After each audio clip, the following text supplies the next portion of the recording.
Version of Camila that we saw tonight, what do you feel like were the keys of getting that out of her in this matchup?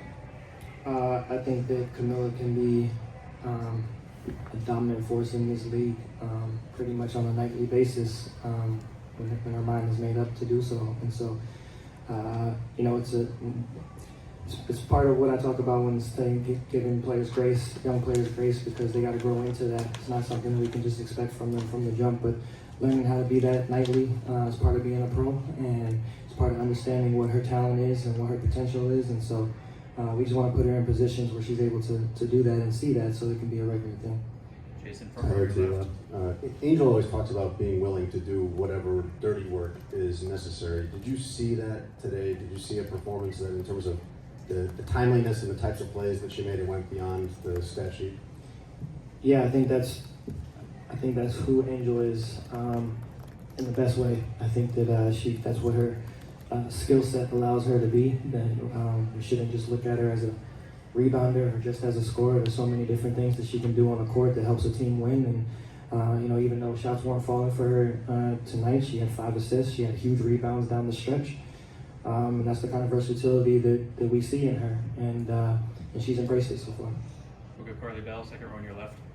Marsh, Vandersloot broke Sky's all-time record for made shots and most points, and for her to do that in a year where she was away from the Sky and come back and do it pretty early in the season. I know you've talked about it all off-season, but what does her leadership really mean to not only this team, but to this entire franchise and program?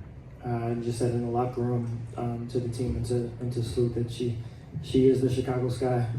She embodies what this city is. She embodies what this organization is. She embodies who we want to be from a mentality standpoint and how we approach day to day. So she's someone that we all look up to, and you know, her experience, what she's done in her career is something that you really can't put into words, and it's something that we all appreciate. And even those that weren't here when she, you know, her first go around with the Sky, I understand how special she is to this organization and to this community, and how special she is to us. So.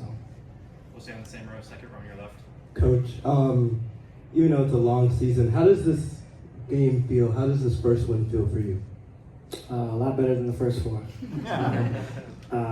But no, I think that, you know, for us, we don't want to be complacent. We want to enjoy this one. Obviously, it's a weight lifted off of our back end the first one, but you know, we wouldn't be who we are or who we strive to be if we didn't want to turn this around and do it again on Saturday. And so that's the motive. We don't want to have any setbacks going into, you know, moving forward. We want to keep progressing, and Dallas is going to come into the next game motivated as well. And so we can't take it for granted. We can't take it lightly, and it's part of our next step in being, you know, towards achieving who we want to be. It's just continuing to put the effort and the focus into the next game. Brian. Coach, I just wanted to get your thoughts on Ariel Atkins. She made several winning plays today, and just those 2 stops on Enrique down the stretch.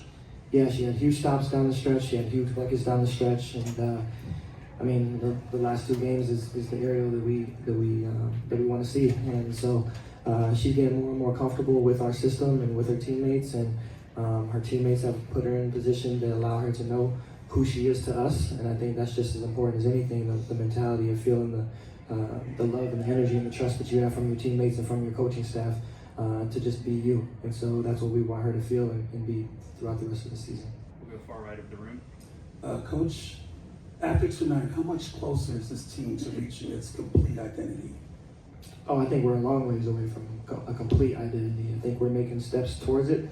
I think we've gotten better each game, 1 through 5, and so now it's about, you know, how we progress over the next 5. And so, but we're a long ways away from a complete identity. We want to enjoy this one and take the good and learn from the bad and see how we can apply it on Saturday. But it's a tough league, and everyone's continuing to get better. So we're not alone in that, and we just want to embrace the challenge of competing and doing that on a nightly basis. We'll go back to Julia. Going back to Camila, you said that she can play like that any night when she makes up her mind to do so. Do you feel like there's kind of like a mental key that she has to turn there, just in terms of, she's talked a lot about her confidence in terms of just needing to mentally elevate herself into that, and how do you tap into that as a coach? Yeah, I think it's again, I think it's a two-way street. I think there is a level of responsibility on our end as a staff to put her in positions to be successful. And then she's got to, approach the game day to day with that mindset of how dominant she can be. And so we want her to understand how impactful and how important she is to us on the defensive and the offensive end. And hoping that continues to breed trust in herself, just like we have in her. So, Rashad, then Alyssa. Can you just talk about Dallas's backcourt and what you saw out of them and just some of the ways you felt that you stopped them tonight? I think we got stops down the stretch. I think that they are an incredibly talented backcourt, and a lot of talk goes to Paige and Enrique, and rightfully so, but Dejanay's pretty good herself as well. And so, and there is Ty Harris tonight, who's another, important piece to their backcourt. And so they got a lot of talent over there, and they're learning themselves just like we are. And so it's a new system, new coaching staff, new team over there. So I have no doubts that they'll be fine as the season progresses. And for us, it's just about doing what we need to do to get Saturday. But they're an incredible team, and Chris is doing a great job with them. Alyssa, then Elias. Hey, did you find any new lineup combinations that you liked tonight? I'll have to look at the film to really see. We played a little stretch with Beck at the 4 a little bit today, so we'll reassess that and see what it is moving forward. I think they presented some line mismatches at times with their size, but we can be versatile at times as well. I thought Michaela gave us some great minutes tonight, playing small as well. So I think that's what it'll be for the foreseeable future, just kind of going with the feel and what lineup is kind of working that night, and just take it kind of game by game. Elias. All right. Just compared to the last game in Phoenix, you saw things slip away in that fourth quarter. What was the main difference to you that stood out about bouncing back in this game and controlling that fourth? I think that we just took every possession. We gave every possession the necessary attention that it needed. Down the stretch of the game, they went on a run later in the third and then the fourth a little bit. But we didn't quit. We kept fighting. We got stops when we needed to. We got scores when we needed to. So the biggest thing is just continuing to again build that trust together and overcoming that adversity game to game. Just staying together through it. So. Back row on your right. Last couple. Coach, Camila was obviously instrumental for you guys tonight, but in terms of her getting a little bit close to foul trouble, how did you kind of work on managing that throughout the game after she racked up 3 pretty quickly? Yeah, I think that we just had to change up the lineups a little bit. I thought Elizabeth gave us some decent minutes tonight, and then but our guards kind of took over a little bit during that stretch where Mill was out, and then she came back in and kind of picked up where she left off down the stretch. And so again, she does so much for our team. She's a huge part of our identity and who we want to be in terms of playing inside out. And so I think a part that gets overlooked is her ability to pass as well, and that doesn't always necessarily lead to assists, but she's such a willing passer that she finds the open person. And a lot of times that has a lot to do with our flow as well. And so having her and Angel and Elizabeth ability and willingness to pass and to facilitate is part of how our offense is built. So Last 2 questions, we'll go Julia and then Steven on Zoom.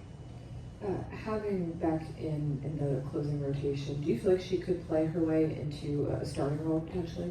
I'm not sure. I thought that Kia gave us some good minutes the last 2 games, really. I thought she was great against Phoenix, and I thought she was pretty good tonight. The shots were hit and miss tonight, but I thought she had good energy and effort defensively, and it was one of those things, again, where Beck just, she was rolling tonight, whether she was scoring or not, the lineups that she was in, I felt good about. And so that's how I rolled with it, and I actually sent Kia to the table to sub in for her, and right when I did that, Beck hit a shot, and I told Kia to come back. So that's how it's going to be, and I think our players understand that and are supportive of one another and can identify and recognize when someone else has that night, and that's part of the selflessness that we want to have as a team.